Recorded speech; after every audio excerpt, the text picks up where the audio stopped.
Hello guys, pag-usapan lang natin ang good news. Sabi nga naman guys sa balita, Mami Min Bernardo proud na proud kay Catherine Bernardo. Kitang-kita naman natin kasi guys na proud ang isang ina sa nakuha na achievement ni Catherine Bernardo. At lalong-lalo na guys sa tagumpay dahil siya mismo guys ang nagbigay ng impormasyon sa opening guys ng earnings ng Hello Love Again na kumita nga naman guys ng 85 million at kaagad-agad nga naman guys ginising si Catherine Bernardo para nga naman guys ibigay sa kanya ang impormasyon para hindi na nga naman siya maging malungkot.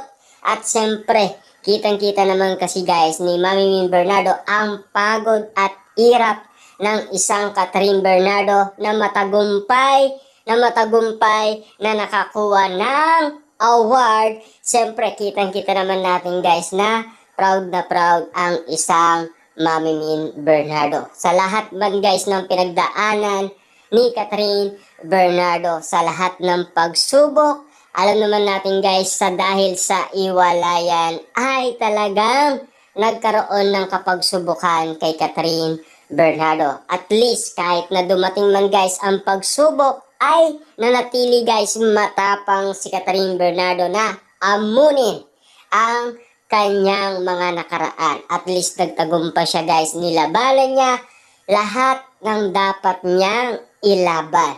Malayong malayo na talaga guys ang narating ni Catherine Bernardo. E papaano naman guys ang isang Daniel Padilla na ngayon pa lang guys nagsisimula sa amon ng pagsubok at sa amon ng pagiging solo artist. Kita nyo naman guys, Catherine Bernardo, pinatunayan niya na guys sa kanyang sarili na malayo ang kanyang mararating. At merong proof guys, kitang-kita nyo naman nakakuha ng award at ang kanilang movie guys naging top 1 pa ulit. Diba? Nauna nang naging top 1 ang Hello Love Again.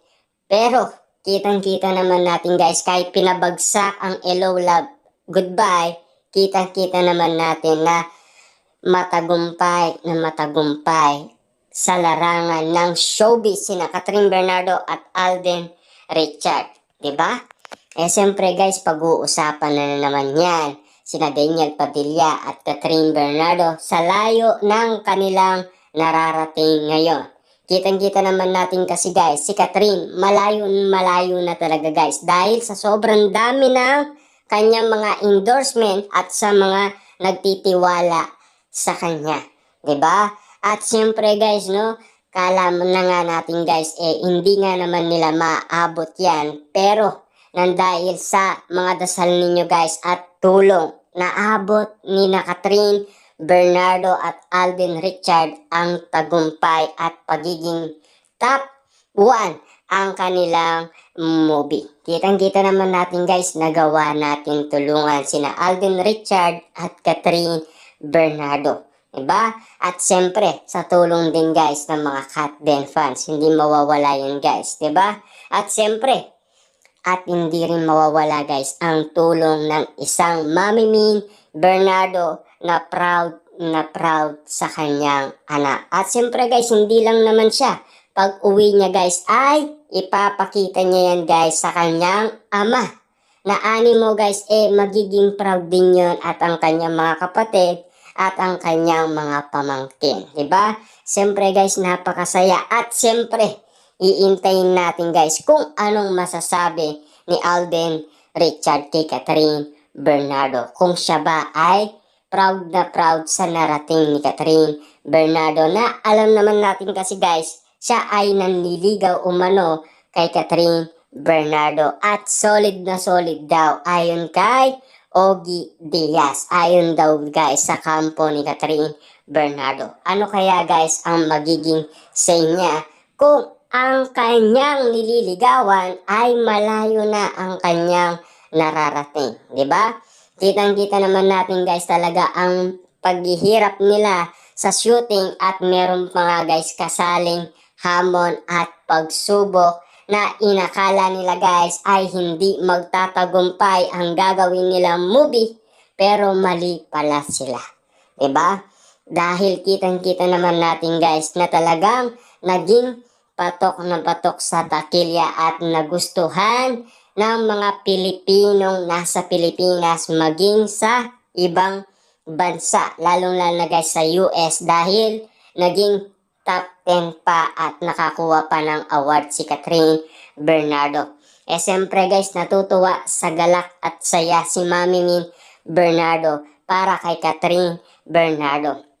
Naging emotional man siya guys, at least proud na proud siya, 'di ba? Kay Catherine Bernardo. Siyempre guys, si Mami Min Bernardo ang kasama ni Mami Min Bernardo simula pagkabata niya guys hanggang ngayon kasama niya si Catherine Bernardo. Matagumpay na si Catherine Bernardo. At lalong-lalo na guys, nung si Catherine Bernardo guys ay bagsak ang kanyang kalusugan, si Mami Min Bernardo lang guys ang tumutulong kay Catherine Bernardo. At lalong-lalo na guys, pinapasaya ni Mami Min Bernardo si Catherine Bernardo. Dahil alam naman natin guys, may amo na kapag subukan sa kanyang anak. Pero nung time na yun guys, hindi pa alam ni Mami Min Bernardo ang lahat ng nangyayari kay Catherine Bernardo. Nung pumutok lang guys ang balita na iwalay na ang Katniel. At siyempre guys, hindi pa daw confirm. Kino-confirm pa nga guys ni Ogie Diaz. Kaso nga lang guys, alam naman natin mga netizens at mga fans, medyo kakalat na guys kapag nabalitaan na nila sa isang Ogie Diaz. At siyempre, sasabihin nila guys na iwalay na ang Katniel. At dali-dali nga naman guys, pinag-usapan ang iwalayan. At siyempre guys, pinag-aralan na ng mga Katniel fans, mga netizens, mga ibang fans ni Catherine Bernardo kung ano ang tunay na nangyari. 'Di ba? Nang dahil sa kanilang iwalayan. Kitang-kita naman natin guys, no, na talagang nandyan pa rin ang isang ina. Mawala man lahat guys, nandyan pa rin ang isang inang nagmamahal sa kanyang anak na si Catherine Bernardo na patuloy guys inaalalayan ni Mami Min Bernardo. At siyempre, proud na proud siya sa kanyang narating. Kasama niya guys sa tagumpay si Catherine Bernardo. Kita niyo naman guys ang bakas sa kanilang